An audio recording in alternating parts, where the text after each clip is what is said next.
So the pumps are just cavitating. I got the 12 quarter just wah, wah, wah, wah. I thought, well. Did you check those temperature sensors in the...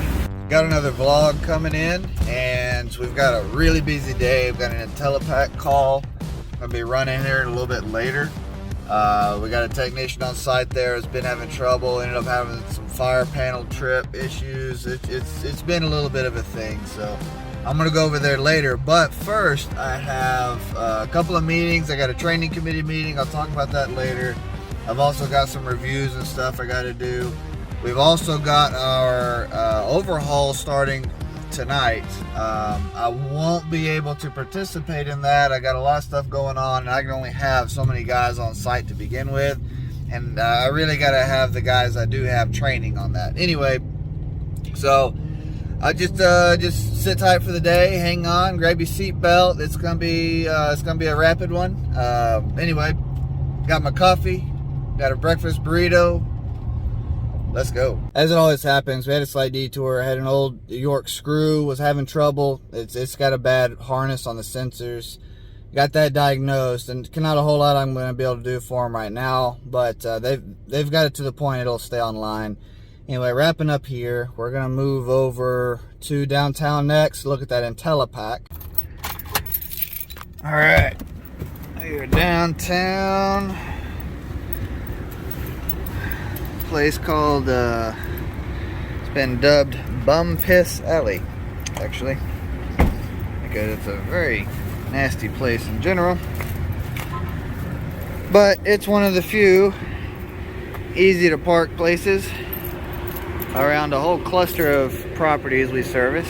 Brought the guys pressure washer on this building. They're doing a maintenance on it, so we'll take that, roll it over to them, and we'll head up, look at that IntelliPack cooling tower. That it's got electronic level control, and the what was it, the bracketing, rusted apart? Yeah, it fell apart. Really? So it fell over. We lost all the water in the tower. So the pumps are just cavitating. I got the 12 quarter just wah, wah, wah, wah. I thought, well, most of the things that spin weird. So it wound up being the pump. No water in the tower. Shut it all down. That bypass got to fill back up though, yeah? Yeah, we got to fill it back up. And when I set that thing back up, I just set it, propped it back up. Yeah. It just, you heard that sound like, boom. Like kick over. Kick over. So that's when I took That's it. good. Y'all gonna get that remounted today, or they already got it mounted? No, I don't know what we will need to remount it. Brackets, and I gotta see what I gotta get. Okay.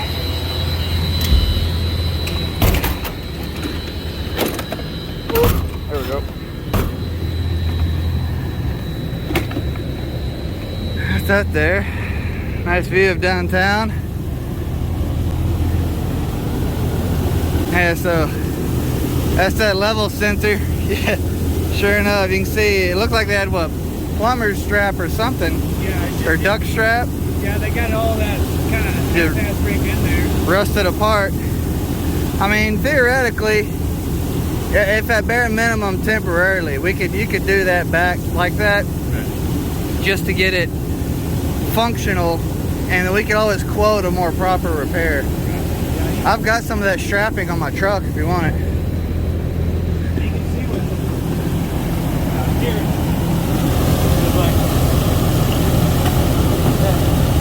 Right, yeah, so it's just satisfied.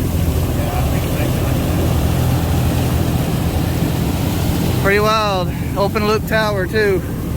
Yeah, so what he did is the solenoid wasn't activating. He just opened up the bypass, got water back in it. We came up here, we did a video call. He asked me, he goes, does this look okay? The tower's bone dry, not a drop of water in it. There's a crane pick right there, look at that. Ooh, brand new building going up. Yeah, that building, last time we were here, last time I did the DM, it was level with this building. And now it's up there. Yeah, I can see and a quarter. In the face. So this one's okay. So yesterday, y'all found that the space was getting hot. Right. and there was a fire trip on one of the duct detectors. Is that right? Right. The fire alarm was going off. We didn't know that. I mean, that was what we found out later. We came up here. This machine's in some sort of a low refrigerant alarm. Go to the space. There's no airflow. Go to the EMS. Hear the alarm for the fire alarm in the next room.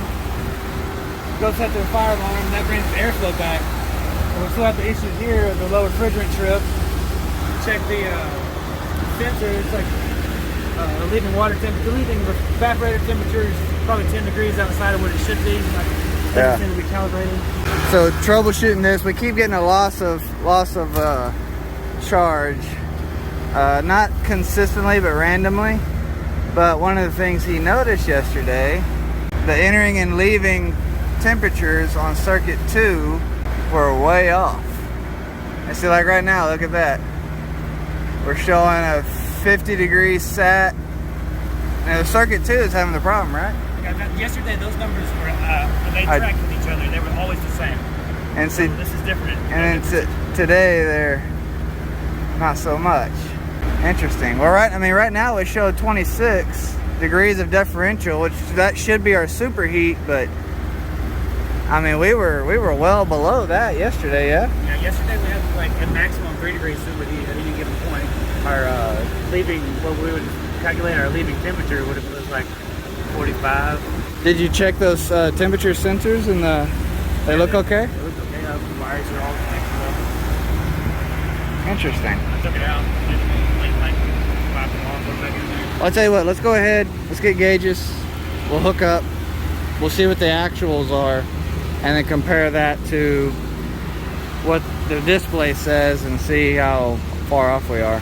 So we'll take a second, I'll kind of explain our training committee process and stuff. I won't go crazy into it, but at the end of the day, we've got an in-house training program built around our technicians and our apprentices, and trying to just improve them. We do once a month trainings in-house, and we also allow some customers to participate in that. So that first meeting this morning was planning.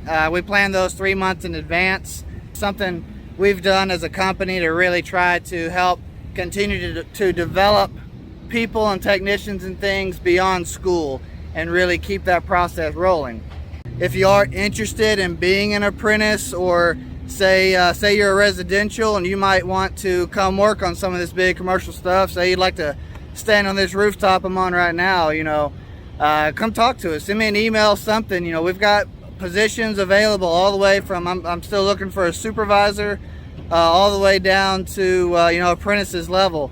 And even if you've got residential background, like, that's fine. I'll take you, I'll train you, I'll turn you into a commercial tech. As I say all the time, make time for your family, make time for your spouse, your kids. They really, really need you.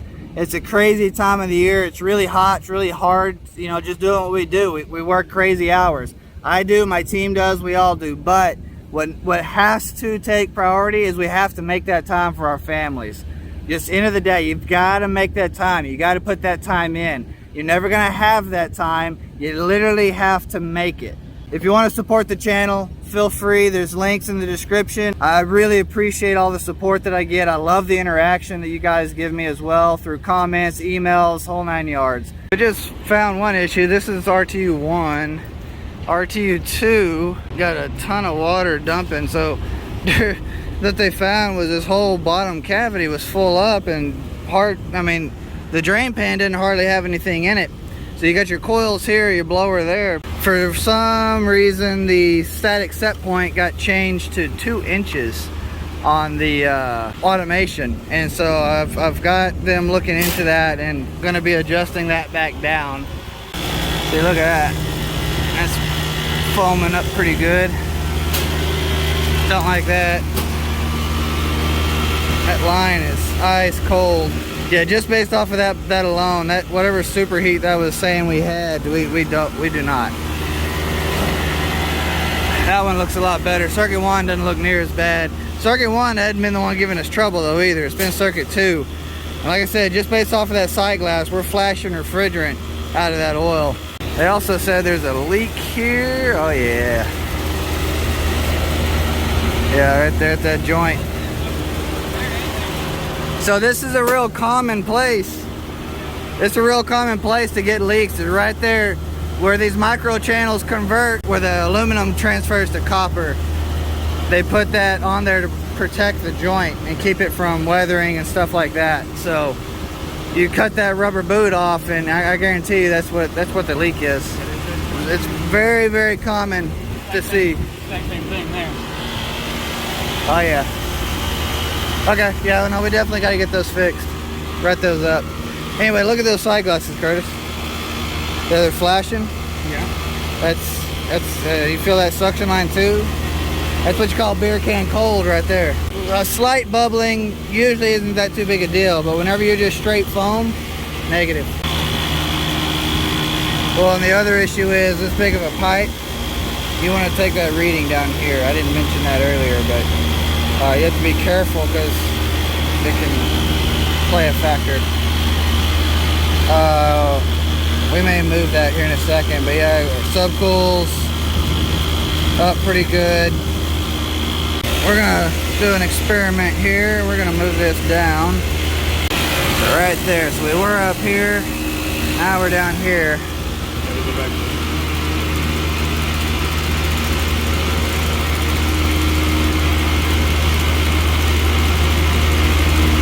Yeah, see what I'm talking about? How much lower that is? So whenever you're taking readings on this big of a pipe, same thing with like your TXV bulb, it's got to be mounted further down. If you mount it up top here, because of the size of the pipe, it'll be warmer on the upper side than the lower side because the liquid that's coming back through is in the bottom of that pipe. Yeah, there really should be no liquid though, right? No, there shouldn't be. That's what I'm saying though. You won't read it properly. So if you look at like Sportland's design spec, they tell you the bigger the pipe gets, the more. So 10 and 2 is the standard. Right. But that's on like 7/8, inch and eighth pipe. You start getting up to like a inch and 5/8, 2-inch pipe. You have to roll around to the lower side of it to actually get an accurate reading. So we're gonna go down and look at this automation. Before we start making too many determinations, I want to get this static pressure addressed. I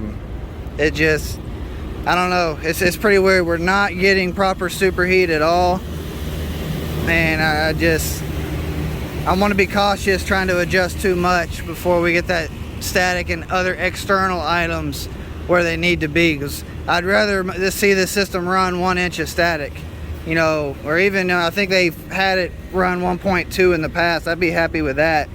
We got the overrides and things figured out on the static set points. We got to drop down to 1.2 inches. Let me see if I can get my butt in here. Ooh. Oh, there we go. I made it. We got to drop down to 1.2 inches. And we need to let the system stabilize. We're also running a 50-degree supply air. We got that brought up a little bit as well. So the sensing bulb may be a little high on the pipe. It's not that bad though. I mean, it's not super high. It's about midpoint right there. It ought to be okay given this size. I mean, it's not perfect. Now for the entering coil sensor, I think they're just bad. No. We need to replace these sensors. What they're reading and what the actuals are, they're not even in the same ballpark. Let's just start with that. We need to replace those sensors. Those sensors are not reading properly, and they're being very erratic. They were reading something dramatically different yesterday than they are today. Correct. Right? So these sensors aren't functioning properly. Let's do that. We can let them know that that's part of the reason why it's not controlling properly and why they keep getting those alarms. We are still having a superheat issue. We're also having a saturation issue, right? Low evap saturation, low superheat. That would indicate an airflow problem. We just made adjustments to the airflow. So my suggestion from here is let's do the sensors. Let's give it a few days next week of runtime and then come back and do a follow-up later. Well, that was that. Walking back to the truck now.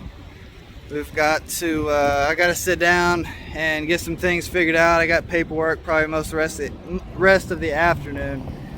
Anyway, it's, Another busy day. Hope y'all enjoyed the vlog. There'll probably be another service call revolving around that.